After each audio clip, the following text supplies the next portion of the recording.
రాశి గనుక చూసుకుంటే వీళ్ళకి మృగశిర 3, 4 పాదాలు, ఆరుద్ర 1, 2, 3, 4 పాదాలు, పునర్వసు 1, 2, 3 పాదాలంతా మనకి మిథున రాశిలో ఉంటాయి. పేరు బలం గనక మనం చూసుకుంటే కా, కీ, కు, ఖం, జ్ఞ, చ, కే, కో, హ ఈ అక్షరాలు మోరాలస్ ఇదే సౌండ్‌తో ఉన్న పేర్లంతా కూడా మనకి మిథున రాశి. మనకు ఆదాయము, రాజ్యపూజ్యము, వ్యయం, అవమానం గనక చూసుకుంటే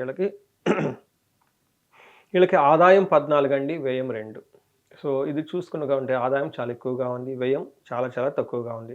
వీళ్ళకి రాజ్యపూజ్యం 4, అవమానం 3. అంటే ఏ ప్రకారంగా గనక చూసుకున్నా గానీ, వీళ్ళతో పాటు జనాలు ఉన్నా గానివ్వండి, లేదంటే వీళ్ళు సంపాదించిన ఆదాయాలు కానివ్వండి, ఏదైనా గానీ వీళ్ళకంతా అనుకూలంగా ఉంది అని మనకి ఈ ఫిగర్‌లు చెప్తూ ఉన్నాయండి. మనం డీటెయిల్స్ ముందు గ్రహస్థితి గనక చూసుకుంటే వీళ్ళకి మీనరాశిలో గురువు యొక్క సంచాలనం మీనరాశిలో గురువు శని అంటున్నారండి. గురువు మిథున రాశిలోకి మే తర్వాత ప్రవేశిస్తున్నారు. మే 18న కూడాను రాహుకేతులు కుంభరాశిలోకి వరుసగా సింహరాశిలో ప్రవేశిస్తూ ఉన్నారు. ఈ యొక్క గ్రహస్థితిని బట్టి మనం గనక చూసుకుంటే వీళ్ళకి ఎలా ఉండబోతుంది అంటే ఆహ్, మనకి చూసుకుంటే దారిద్ర్యము కొన్నిసార్లు వీళ్ళకి ఫైనాన్షియల్‌గా అనుకోకుండా ఇబ్బంది పడే అవకాశం ఎక్కువగా అంటే ఓవరాల్‌గా బాగుంది. బట్ కొన్ని చోట్ల అనుకోకుండా ఫైనాన్షియల్‌గా ఇబ్బంది పడే అవకాశం ఎక్కువగా ఉంటుంది. వీళ్ళకి ఫస్ట్ హౌస్‌లో గురువు ఉండటం వల్ల ఇది కొన్నిసార్లు వీళ్ళకి దుఃఖానికి కారణం చేసే అవకాశం ఎక్కువగా ఉంటుంది.